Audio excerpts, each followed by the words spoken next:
Direct exposure हो गया, ठीक है।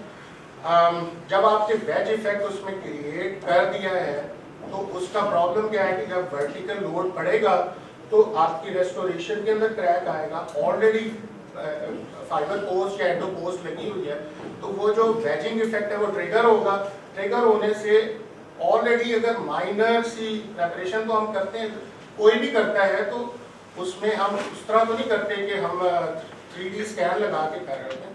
किसी जगह कहीं ना कहीं कोई ना कोई माइक्रो क्रैक्स होते हैं जो कि कवर हुए होते हैं, वो ट्रिगर करते हैं बट एक्सेसिव लोड की वजह से तो क्रैक बढ़ जाता है, तो फेलियर की तरफ जाते हैं। मैं ये करता हूँ अपने केसेस के अंदर जहाँ पे डीप कैविटी हो और वॉल्स कॉम्प्रोमाइज हो, मेरे पास फ्लोर जी को बट फिर भी कॉम्प्रोमाइज हो, तो फाइबर रीइंफोर्स्ड स्ट्रिप्स को मेरे पास पड़ी होती, मैं उनको कट करके तो पहले फ्लोर पे थोड़ा सा फ्लोएबल फ्लो करवा के उसको प्योर करके और फिर उसके ऊपर स्ट्रिप्स डाल के फिर उसके ऊपर फ्लोएबल डाल के उसको कर देता हूँ। उसकी जो लॉजिक वो बताते हैं वो ये है कि जब आप वर्टिकल उसके ऊपर फोर्स आती है तो जो क्रैक है वो बजाय सीधा जाने के वो डिविएट हो, कुछ नहीं, बजाय स्ट्रेट जाने के वो उसकी डायरेक्शन चेंज हो जाए। अच्छा, अब इसमें जो इंटरेस्टिंग बात यह है कि फाइबर रीइंफोर्स्ड स्ट्रिप्स आपको बाजार में अगर आप मंगवाने जाए तो बहुत कम मिलती हैं। तो जो मैंने तरीका अपने लिए इख्तियार किया है with the consent of one of my best friends जो कि बोर्ड सर्टिफाइड हैं, आपका जो आप कुछ जो गॉजेज हैं 2x2 के उनको स्टेरलाइज करें और उनकी स्ट्रिप्स काट लें, ठीक है। उन स्ट्रिप्स को जितना आपकी कैविटी है उस साइज का कट करके और 2 से 5 मिनट के लिए एक छोटे से वेल के अंदर बॉन्डिंग एजेंट डाल के उसके अंदर सोक करें। जब आप उसको निकालेंगे और उसको कैविटी में डालेंगे तो ट्रस्ट मी वो वही काम करेगा जो फाइबर रीइंफोर्स्ड स्ट्रिप्स करते हैं। तो ये मेरा एक छोटा सा टूट है और अल्हम्दुलिल्लाह सर आप गुजरा वाला है तो मैं सरगोदा में ये फेस करता हूँ, तो अभी तक शुक्र है कि ऐसा कोई बोर्ड से मेरे ख्याल से जो आपने दी है। दूसरा ये है कि हम कर सकते हैं अपनी सॉरी जीसी की एक प्रोडक्ट आती है एवरेक्स पोस्टीरियर जो कि उसके अंदर ऑलरेडी फाइबर रीइंफोर्स्ड पार्टिकल्स हैं। तो उसकी रीज़न यही है कि आप अगर उसको कैविटी फिल करते हैं तो वो जो फ्रैक्चर लाइन है उसको डाइवर्ट करते हैं। इस सूरत में आप वेज नहीं वो पोस्ट नहीं यूज करते? सर मैं पोस्ट बहुत कम यूज़ करता हूँ। हाँ, वो मेटल है या कोई भी है, अगर मैं मेटल पोस्ट यूज़ करूँ तो सबसे नैरो करता हूँ। उसका सिर्फ देखें पोस्ट का हमारे यहाँ कॉन्सेप्ट ये है कि पोस्ट में बेसिकली आपके दांत को स्ट्रेंथ देती है, उसने दांत को स्ट्रेंथ नहीं देती, उसने आपकी रेस्टोरेशन को स्ट्रेंथ देती। जब आप पोस्ट को बहुत टाइटली करते हैं तो इंटेंशनली आप एक तो वेज इफेक्ट और ईट्रोजेनिक जो परफोरेशन है उसको क्रिएट करते हैं। ये वही बात है कि मैस्टिकेटरी लोड आता है तो क्रैक बढ़ता है, तो आपने उसको एक्टिवली नहीं इंगेज करना, उसको आपने पैसिवली इंगेज करना है। पैसिवली का मतलब ये है कि आपने बस इतना करना है कि वो बिल्कुल लूज ना हो बट वहाँ पे फिट हो। और वो सबसे बेहतर ये होता है कि आप कैनाल का डायमीटर मिसाल के तौर पर 2 mm है तो 1 या 0.5 mm वाली जो है उसके साथ।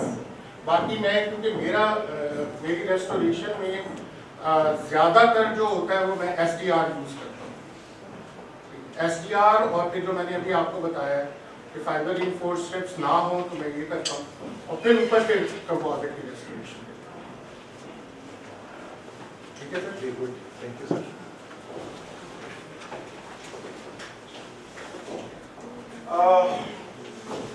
एक क्लिनिकल टिप्स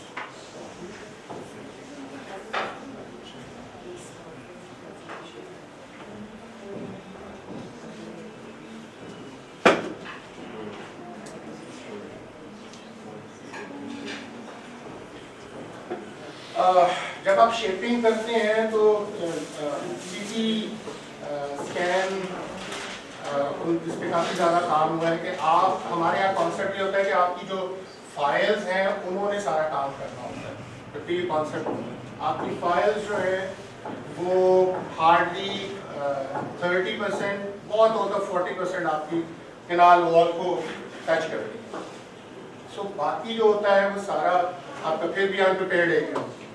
सो उसके लिए शेपिंग एंड क्लीनिंग एडवाइस की। नया कॉन्सेप्ट ये है कि शेपिंग फॉर क्लीनिंग, ठीक है जी।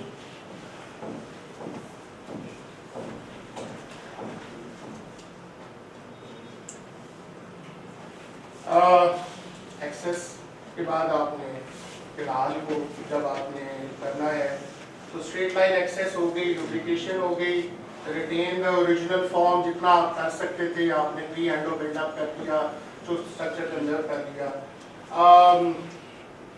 एक्स्ट्रा स्मॉल फाइल जो अभी जिक्र हो रहा था कि 6, 8, 10 जिनसे आपने स्काउटिंग करी।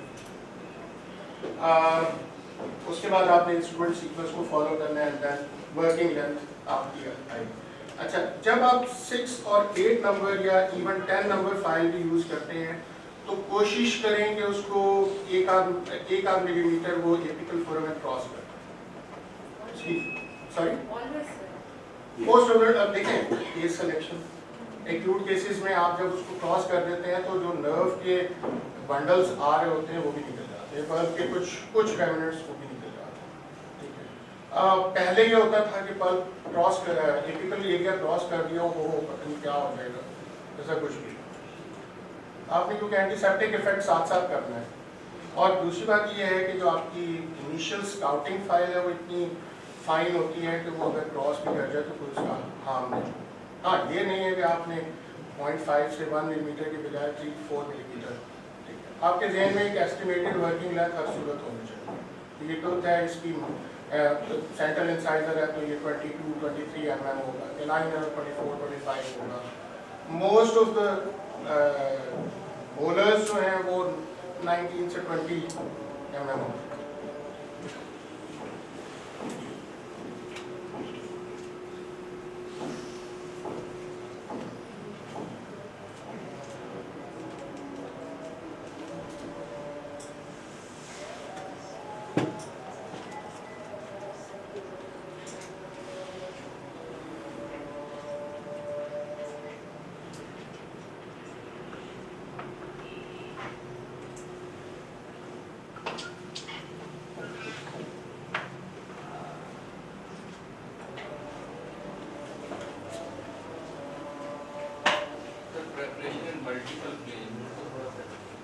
जो मैंने आपको बताया कि बाद में कर्व कनाल होती है, कर्व कनाल के आपने कर्वेचर को डिसाइड करना है कि उसको आपने 2 स्टेप में प्रिपेयर करना है, 1 स्टेप में प्रिपेयर करना है, पेपर कौन सा आप यूज़ कर रहे हैं, उसकी कॉम्प्लेक्सिटी क्या है। बाद दफ़ा बहुत एक्यूट बैंड होता है तो आप उसको 2 स्टेप्स में करते हैं, जो सेफ होता है उसको पहले कर लेते हैं, फिर एथिकल पार्ट होता है। बाद दफ़ा आप अगर आप 4 टेपर पे काम कर रहे हैं, 4 टेपर सबसे सेफ होता है तो वो इजीली उससे प्रिपेयर हो जाता है। इसके अंदर एक बड़ा ज़बरदस्त है अवॉइड ट्रांसपोर्टेशन ऑफ फोरामेन। तो अभी आपके दिन में शायद ये सवाल आए कि अभी तो आप कह रहे थे कि 1 to 2 मिलीमीटर उसको क्रॉस कर रहे हैं, बट उन बिल्कुल इनिशियल स्काउटिंग फाइल के साथ, not with the preparation file. जब एपिकल फोरामेन वाइडर होगा तो और ज़्यादा डिग्रीज नीचे जाएंगे, बट नैरो कंस्ट्रक्टेड होगा तो फिर नहीं जाएगा। बाकी ये वो हम ऑलरेडी डिस्कस कर चुके हैं।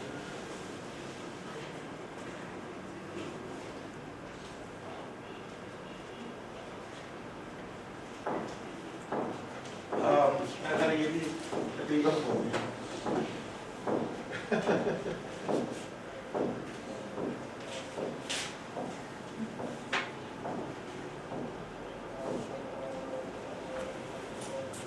ये इम्पोर्टेंट टॉपिक है। इसके अंदर ये 5 पॉइंट्स जो कि हमने वैसे डिस्कस भी किए हैं, मैं रिपीट भी कर देता हूँ कि avoid instrument binding. Avoid instrument binding सबसे इम्पोर्टेंट ये है जो मैंने आपको बताया था कि जब हम SX फाइल यूज़ करते हैं हम कोशिश करते हैं कि हम फुल लेंथ तक चले जाएँ। तो फुल लेंथ में जाते हैं तो टेपर लॉक होता है, फाइल आपकी ऊपर से नीचे फिक्स हुई होती है, ऊपर से घूम रही होती है, उसको टॉर्शनल फाइल्स कहते हैं। तो वो हो जाता है। तो आपने इंस्ट्रूमेंट बाइंडिंग का ये मकसद ये है कि जहाँ पे आपको स्लाइटली भी फील हो कि यहाँ पे थोड़ी बाइंडिंग हो रही है या आपकी फाइल रुक रही है, आप फौरन उसको विड्रॉ करें। ये नहीं करेंगे आप उसको और इंसर्ट करें। उस वक्त 1 मिनट बचा लेना बाद के सारी उम्र के होने से बहुत बेहतर है। ठीक है, रिकैपिचुलेट इम्पॉर्टेंट, क्योंकि जब भी आपने फाइलिंग करनी है, irrigation, filing, irrigation, recapitulation, then irrigation, तो आपका ये प्रोटोकॉल होना है। Over preparation and aggressive instrumentation, जो मैंने अभी आपको बताया कि डेंजर जोन, जो मैं इम्पॉर्टेंट बात उस वक्त मेरे भी जहन से निकल गई कि आपने लोअर 6 में या जो वाइडर कैनाल्स हैं उनके अंदर आपने, हम सेंटर से प्रिपेयर करते हैं, तो जब सेंटर से प्रिपेयर करते हैं तो स्ट्रिप परफोरेशन हो जाती है। आपने उसको 2 हिस्सों में प्रिपेयर करना, बकल एंड लिंगुसल, तो वो फिगर ऑफ 8 बनेगा। जब आप फिगर ऑफ 8 बनाएंगे तो आपकी प्रेपरेशन भी अच्छी होगी, डेब्रीज भी ज़्यादा रिमूव होंगे और आपके इस रूट की जो स्ट्रिप परफोरेशन या in the long run vertical root fracture होने के चांसेस कम हो या नहीं हो। Instrument should not be forced or established apical patency. Apical patency वही है कि आपने हर फाइल के बाद इरिगेट करने के बाद रिकैपिचुलेट करना है, then again irrigation and next move to next step. अभी यहाँ पे वीडियो रोटेशनल स्पीड मैं नॉर्मली प्रेफर करता हूँ 150 से 200। रीजन बीइंग जितनी आप स्पीड कम रखेंगे टॉर्क भी जो है वो कम है। टॉर्क अगर ज़्यादा होगी, टॉर्क का मकसद ये है कि आपकी फाइल ज़्यादा तेज़ घूमे। ठीक है, जितनी ज़्यादा फाइल तेज़ घूमेगी उतना टेपर लॉक होने के चांसेस ज़्यादा हो जाते हैं और फाइल फ्रैक्चर होने के चांसेस बढ़ जाते हैं। आपने नंबर 1 स्पीड नॉर्मली मैं 200, 150, 200 रखता हूँ और जो टॉर्क है वो बिल्कुल बेसिक रखता हूँ, 2.5 या 2 रखता हूँ। टाइम मैं ज़्यादा दे देता हूँ प्रेपरेशन में, स्टेप्स में प्रिपेयर करता हूँ।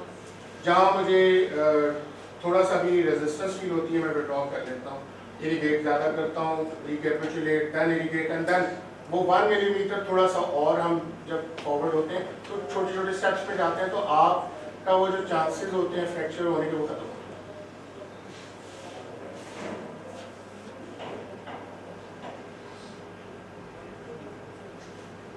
ऑरिफिस इंस्ट्रूमेंटेशन में sequence, orifice opener, hand files, then glide path and rotating instrument.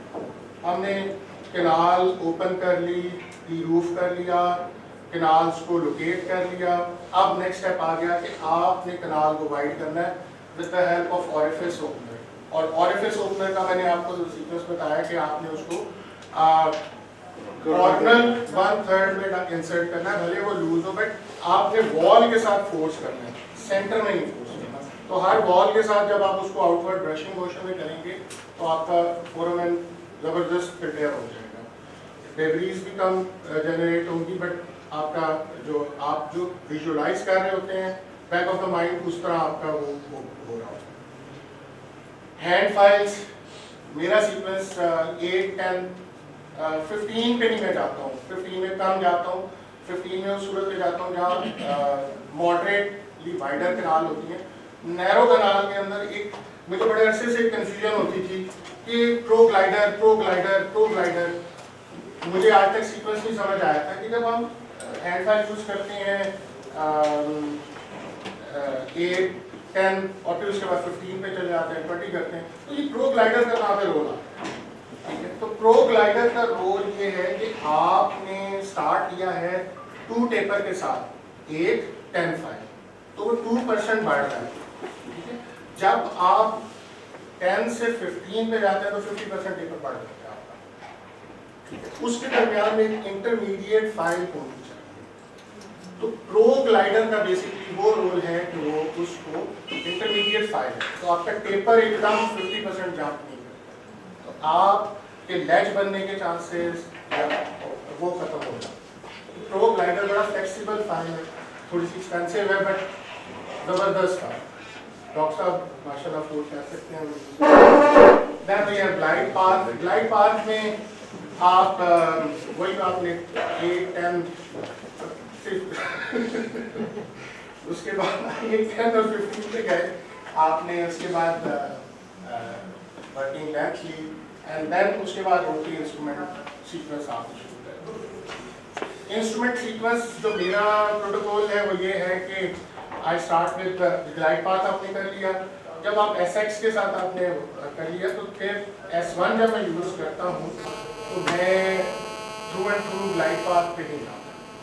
अगर मुझे कहीं पे भी रेजिस्टेंस मिल रही है इवन मिडल में, एपिकल में या कॉर्नल में, तो मैं स्टेप्स में प्रिपेयर करता हूँ।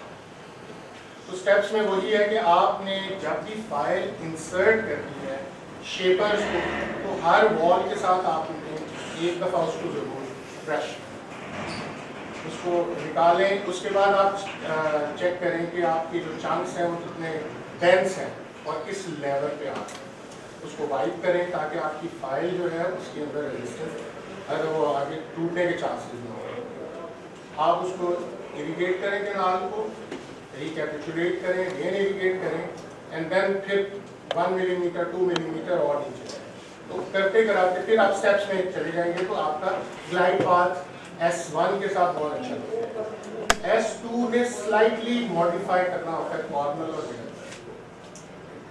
उसके बाद आपके पास फिनिशिंग जो फाइल आती हैं F1 F2 F3 F1 F2 मैं नॉर्मली ज़्यादा F1 और F2 पे वाइडर कैनाल्स के अंदर F3 4 5 बट उसके अंदर भी यही है कि आपने लेंथ तक जाना है कि इसमें तो आप ब्रशिंग मोशन कर रहे थे, उसके अंदर आपने कीपिंग मोशन, ठीक है, तो वो आपका प्रिपेयर हो जाएगा।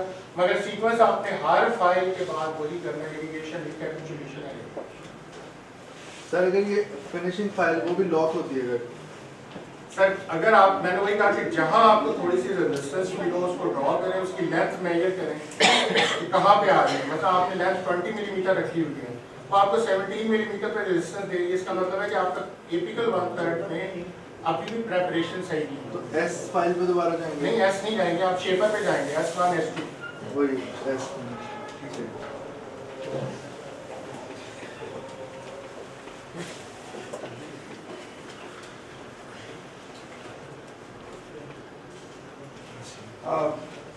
ये ऑरिफिस ओपनर के साथ डिस्कस हो गया।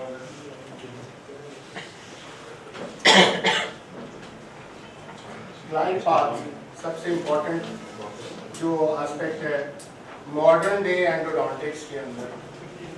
अच्छा मैं तो बस इधर ही रोक देता हूँ, अगले सेशन पे डालना। ग्लाइड पाथ जो है वो tunnel shape from corner to typical 1/3 आपने बनाना है और मेरा ख्याल है कि इसको डिटेल में मजीद हम जो है वो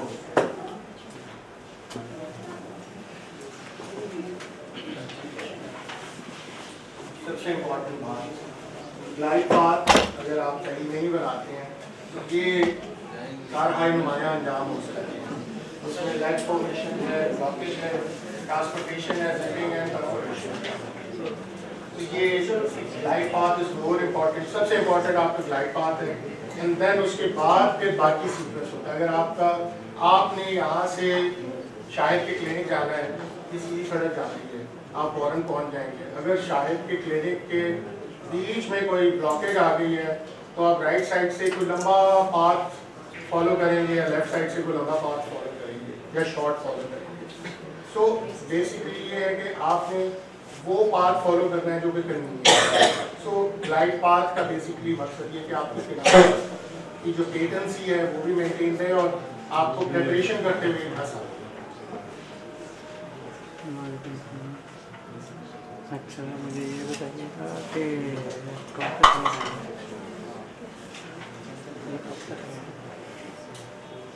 मेरा ख्याल है ये हमने सारी चीज़ें डिस्कस कर ली। ग्लाइड पाथ देखें, सबसे पहले आपने जो है स्काउटिंग करनी है विद 8 and 10 नंबर 5, ठीक है, क्योंकि वो फ्लेक्सिबल है। तो वो कैनाल की एनाटमी के साथ साथ जाती है। जब वो आपने एक एस्टिमेटेड वर्किंग लेंथ ली हुई है ना अपने मतलब मिसाल के तौर पे आप लोअर 6 की आरसीटी प्लान कर रहे हैं, उसकी जो मीजियर रूट है उसकी लेंथ जो है वो 19 मिलीमीटर